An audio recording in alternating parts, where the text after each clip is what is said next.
In this tutorial, we're going to be making resin Petri coasters.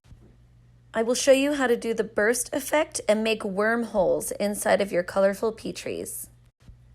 Once you've combined, mixed, and torched out those bubbles, it's time to add all of your beautiful colors.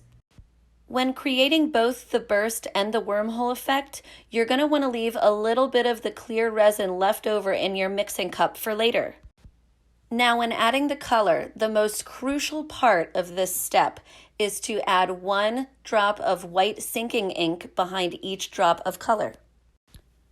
After you're done with this step, you can wait about a minute or two and then start adding your leftover resin that you saved.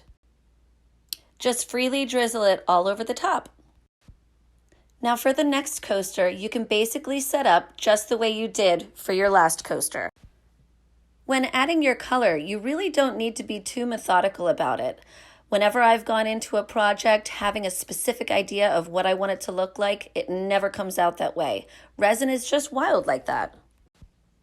Now, prepping for the wormhole effect, you're going to want to take that extra leftover resin from earlier and take your pigment that you chose and mix the pigment into your leftover resin. Go ahead and just drizzle it right over top. Popping your coasters out of the mold has got to be still my very favorite part of any Petri project.